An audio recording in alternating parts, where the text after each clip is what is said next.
السلام علیکم دوستو رسول اللہ صلی اللہ علیہ وآلہ وسلم نے فرمایا کہ اگر میں حکم دیتا کہ کوئی کسی کو سجدہ کرے تو بیوی کو حکم دیتا کہ اپنے خاوند کو سجدہ کرے۔ میں نے اپنے بعد عورتوں سے بڑھ کر کوئی فتنہ جو مردوں کو زیادہ مضر ہو نہیں چھوڑا۔ ایک مسلمان کے دوسرے مسلمان پر 5 حق ہے۔ نمبر 1 سلام کا جواب دینا، نمبر 2 بیمار پرسی کرنا، نمبر 3 جنازے کے ساتھ جانا، نمبر 4 کھانے کی دعوت قبول کرنا، نمبر 5 چینگ کا جواب دینا۔ دنیا کی کوئی چیز تیرے پاس نہ ہو لیکن یہ 4 چیزیں ہو تو تجھے کچھ ضرر نہیں۔ نمبر 1 راست گفتاری، نمبر 2 حفظ امانت، نمبر 3 خوش خلقی اور نمبر 4 حلال غذا۔ واضح رہے کہ آپ صلی اللہ علیہ وآلہ وسلم نے ران سے کمر تک مقام ستر قرار دیا ہے۔ اگر کوئی عورت اس حال میں مر جائے کہ اس کا خاوند اس سے راضی ہو تو وہ جنت میں داخل ہوگی۔ جو شخص عراف، نجومی یا کاہن یعنی جادوگر کے پاس جائے اور اس سے کسی چیز کی بابت سوال کرے تو اس کی 40 راتوں کی نماز قبول نہیں۔ ایماندار آدمی کا ہر کام اس کے لیے اچھا ہے، اسے جب خوشی حاصل ہوتی ہے وہ شکر کرتا ہے۔ باپ کا کوئی عطیہ بیٹے کے لیے اس سے بڑھ کر نہیں کہ اس کی تعلیم و تربیت اچھی کرے۔ تمام مسلمانوں کا خون یکساں ہے۔ نیک نصیب وہ ہے جو دوسرے کے حال سے نصیحت پکڑے۔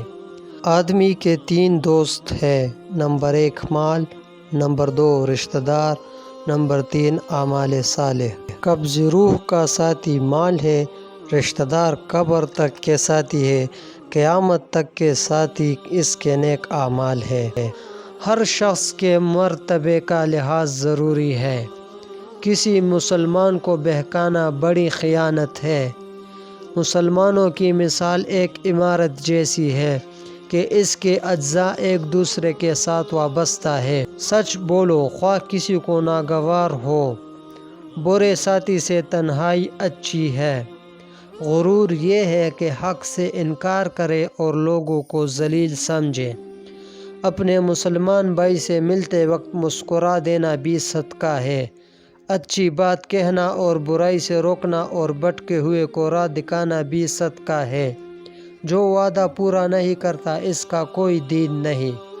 اللہ کو ماننے کے بعد بہترین دانائی انسانوں سے محبت ہے۔ 2 آدمیوں کا کھانا 3 کو اور 3 کا 4 کو کافی ہے۔ جو شخص عیب جوئی کرتا ہے اور لوگوں پر آوازیں کستا ہے اس کے لیے بڑی تباہی ہے۔ حیا ایمان کی ایک شاخ ہے۔ اللہ فساد کو پسند نہیں کرتا، اس لیے زمین پر فساد نہ کرو۔ سخی گنہگار اللہ کے نزدیک بخیل عابد سے بہتر ہے۔ فیاض خدا کا دوست ہے یعنی سخا والا۔ جو دھوکہ دے وہ ہم میں سے نہیں۔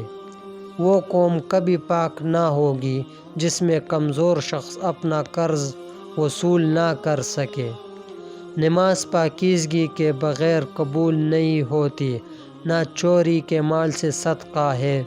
قیامت کے دن بدترین حالت اس شخص کی ہوگی جس نے دوسروں کی دنیا بنانے کی خاطر اپنی آخرت برباد کر ڈالی۔ دوستو تو یہ کچھ زبردست اقوال تھی۔ اس اقوال کو اپنے دوستوں کے ساتھ ضرور شیئر کریں۔ اب میں ملوں گا آپ سے ایک نئی خوبصورت ویڈیو کے ساتھ، تب تک اپنا خیال رکھیں۔ اللہ حافظ۔